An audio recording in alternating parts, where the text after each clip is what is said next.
Hey everybody, welcome to Liberty and EDC. I'm your host, Daniel Sellers Norman, and we're here with Ryan Carter, who's running for Placerville City Council. Ryan, thanks for coming in. Thank you. So just to start out, I want to ask kind of a fun question. And if someone just moved to the county, what advice would you give them? Man, I'd say, our county is so diverse. I would say start on the East Slope, obviously, Lake Tahoe. It's one of the most beautiful places in the world.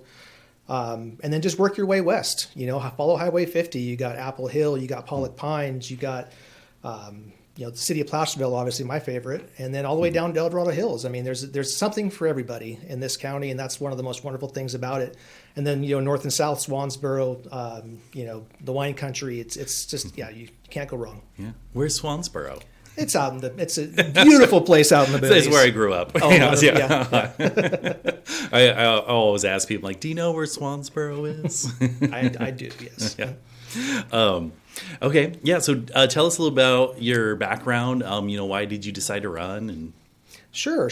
I grew up in El Dorado County, graduated from El Dorado High School in 1995. And so, we left to get closer to family and came back to Placerville in 2020 and moved our entire family up here. I've got 4 generations of my family here in city limits now. So I have 6 kids, 2 grandkids, my dad, my brother, my wife, obviously, we're all here. And got involved in local politics just at a really small level and started to learn as much as I could. I just decided that I wanted to be able to look my kids in the eye and say that I at least gave it a shot to do something to make a difference. And so this is kind of the next natural step, is to try and, run for office. And it's been an amazing experience. I've met a lot of awesome people, and I'm also a peace officer, been a peace officer for 22 years. And so, and so I'm kind of winding down my career as a peace officer and looking forward to maybe starting a new chapter here. So for what department? Or I work for Department of Corrections. Oh, okay. Yep. Very cool. So, yeah. In El Dorado County here? I work in Folsom. Oh, Folsom. Yeah, and that's and so that's another reason, right? So I drive to Folsom every day, and it's a big city, and it puts a smile on my face coming home to Placerville every day. It's just I love it here. I want to protect it. I want to do my part to keep it awesome for my kids and my grandkids. Very cool. Now, in your own words, tell us, what does a city council person do? Like, what are their jobs or their responsibilities? Yeah, they range everything. I mean, they're the main decision makers in the city. All the budgeting is done by the city council. All of the department heads report to them on some level. They also are involved in appeals for people that appeal decisions from the planning commission or from other from other departments. And they just they're also representatives for the people. So they're somebody that a citizen can come talk to face to face. And air some grievances or talk about something that's frustrating to them, and they can have an ability to help people live more comfortably in our city. Okay. Do you have you served on any boards or anything like that? Yes, actually. So I'm currently on the planning commission for the city of Placerville. Oh, okay. I'm also on the Measure H&L sales tax committee. So I volunteer pretty much for everything that gives me an opportunity to learn, to be around people. I mean, being on the planning commission has been an amazing experience. I've learned a ton. I get to talk to and learn from people that know vastly more about this city and its history and government than I do, and it's been an amazing experience. I've learned a lot, and looking forward to applying that to the next level. Great. Now, tell me, what are some of the key issues that you're passionate about, and how do you see those issues reflected in the community here in Placerville? Absolutely. I think my number one concern is fiscal responsibility. The county of El Dorado and the city of Folsom, our 2 nearest neighbors as far as governments go, are both completely broke. They're both in deficits. The city of Folsom way worse than El Dorado County. but they're both in a structural deficit, and I don't want to see the city of Placerville be there. We're not there yet, but we had to make some pretty significant cuts this year to stay on budget. Yeah. And I don't see it getting any easier in the years to come. So I really want to focus on fiscal responsibility so we don't end up like our neighbors, having to cut essential services just to function. Yeah. So I would say that's my number one priority. Second, I'm passionate about the history in our city. Actually, but before you move yes, on, just kind of that fiscal responsibility, how do you see, implementing that practically? And from my understanding, we've been getting less and less revenue coming in because of less sales taxes from like online sales and stuff like that. So what do you see, fix for that? Sure. And obviously just walking down Main Street, you can see the empty storefronts. We've lost a couple of big box stores here in town. I see, and obviously the online sales tax is a huge issue. The county controller talks about that all the time, that there's some big changes coming that could really affect the finances. The majority of the city's finances come from sales tax. So that's a huge issue for us. And so obviously, remaining as business friendly as we can, keeping businesses in the city to generate sales tax. There's some good things on the horizon, some possible hotels coming, which will increase our transit occupancy tax, So that's another source of revenue that could be coming down the pike. And and we have a lot of new housing coming into town. And so that's more bodies, more shoppers. Mm-hmm. And I would love to see, a more concerted effort to be business friendly, to keep businesses in the city, and just keep as much sales tax revenue in the city as possible. Yeah. I didn't know we had some hotels coming in. Do you know where those are at? Well, so the main one that is the biggest project is up on Jakeway, up off of Snell School. And so there's a possibility of one going in there. They're rehabbing the Gold Country Inn, I believe, on Broadway. So that one should be coming back hopefully pretty soon, reopening. And then there was just at our last planning commission meeting, the planning department told us that there's some interest in doing one behind the In-N-Out up off of. Yeah. And so there's a couple of possibilities for some hotels coming into town. And so I think that would help, obviously, with TOT, but also more people spending the night here would mean more people spending money in town, more restaurants and more customers. Yeah.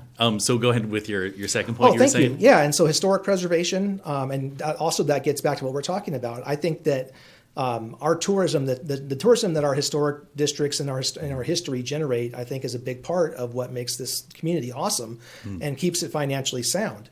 And so I'm a huge proponent of protecting our historic districts.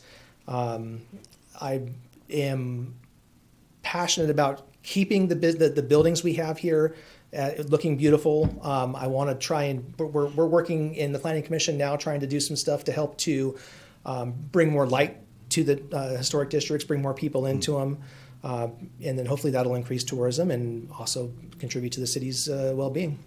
Any specifics about how we can bring people into those historic areas? Yeah, so I think that there's some opportunities with some of the things that we've been talking about is possibly some signage for the historic districts. Also, working with local nonprofits and with the Chamber of Commerce on some projects to advertise through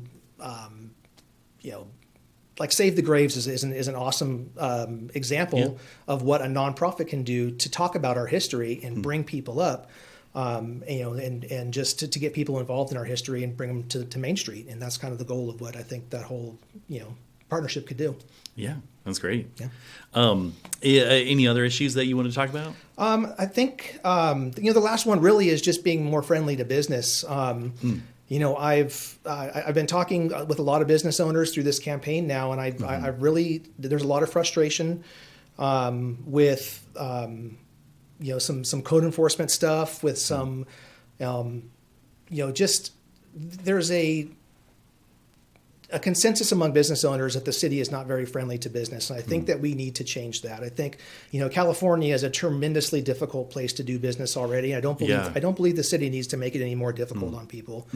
And so I would love to see some streamlining in our code enforcement to make it easier for businesses to remedy their issues. Some of the fines get incredible and cumbersome very quickly. And there have been businesses that have shut down because of code enforcement issues. And so I would love to see some work in that area. I'd also just love to see just an overall more business friendly feeling in the city. Yeah, I know it's not in the city, but I remember reading about a manufacturing shop in Georgetown, how they've been trying to open up for like 7 years or something like that, and have been continually stopped by like red tape. Yeah, and it's difficult. And like I said, a lot of it is the state. Like I said, a tremendously difficult place to do business in the state of California. I just don't want the city to get in the way of people living out their dreams, and and obviously getting back to the financial side of things. It helps the city. The more businesses we have here, the more prosperous we are as a city. So yeah, and it's really hard to see all these stores closing on Main Street too. Like it's not it's tough. it's not a good feeling at all. Yeah. Then so being on part of the city council, you're on a board, like there's going to be people you're going to have to work with and collaborate. How do you see yourself working with people if you don't agree with them? That's actually a blessing of the job that I have. I have learned over the course of the last 2 decades how to communicate with people that are just entirely different than me. They think differently, they speak differently, and to be able to communicate with them on a level that is productive is something that I learned over the course of my career in law enforcement. And like I was saying earlier, my time on the Planning Commission has been an amazing opportunity to learn how to be persuasive, to make a persuasive argument, to compromise, without compromising values. But and so I believe that I have the skill set to communicate with people. Even if they disagree with me. And like I said, a lot of that comes from my career and just my experience over the last couple of years of getting involved in the city. I mean, and that's another thing that's amazing about Placerville is that anybody that wants to can be on a first name basis with the chief of police, with the city manager, with the city council, with the engineering department. All you'd have to do is show up, and these people are amazing. They'll talk to you. They'll shake your hand. And that's what I love about our small community, and I want to be a part of that. That's great. Yeah. Now, what do you believe sets you apart from the other candidates? Like, why should people vote for you? So you're running against 2 incumbents, right? Yes. And so, I mean, if anybody knows politics, it's incumbents usually have an advantage. Absolutely. So how why should people vote for you? Like, what makes you stand out against them? I think what I bring to the table is an outside perspective. I'm a complete political outsider. I think that the 2 incumbents that are running have done a great job. I don't think that they're doing a bad job.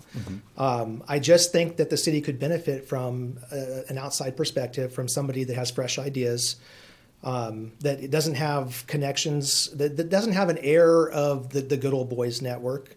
So I think that I could just bring a fresh perspective, an outsider's perspective to the city. Right on. Yeah. Now, what message do you want to leave the voters with? Is there anything like we haven't covered yet either? I'm passionate about this city. Like I said, my whole family lives here. I love this place. I love its people. I love the people that I love my neighbors. And I look forward to the opportunity to work with the community on every level to make this a even better place to live. I mean, we have an amazing opportunity to keep this little island. I call it an island of solitude. You head down the hill, the traffic, the noise, the people, the crime, and then you come home to Placerville, and it's peaceful, it's beautiful, and I want to keep it that way, and I hope people will give me the opportunity to prove that I can help make that happen. Yeah. I mean, that's part of the reason I live Placerville in like Dorado County. We are kind of separate from, I feel like, a lot of the the rest of California. Absolutely.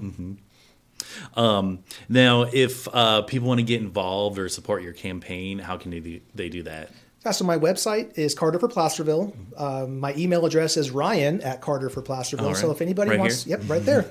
So if anybody wants to get a hold of me, I've been doing a lot of emailing. Some people have probably gotten an email from me. I've been spending a couple hours a day just sending one-on-one emails to the voters and trying to communicate with people and interact with them, ask questions. If they have any questions of me, I'm trying to answer them.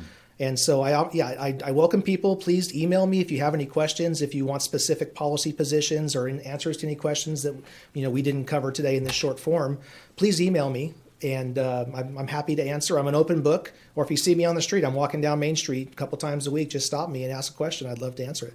Great. And then when and where can people vote for you? So ballots are getting mailed out on October 7th, so everybody gets an absentee ballot now. But my favorite place is where I vote is the library. So take your ballot into the library, drop it off, or just mail it back to the county. It's great. Okay, right on. And then, so this has been Ryan Carter, and this has been Liberty in EDC. If you want to learn more about Ryan, go to carterforplacerville.com. And thank you, everybody, for tuning in. And as always, you can catch us on Comcast Channel 7 up here, YouTube, social media, and we'll see you guys next time. Thank you.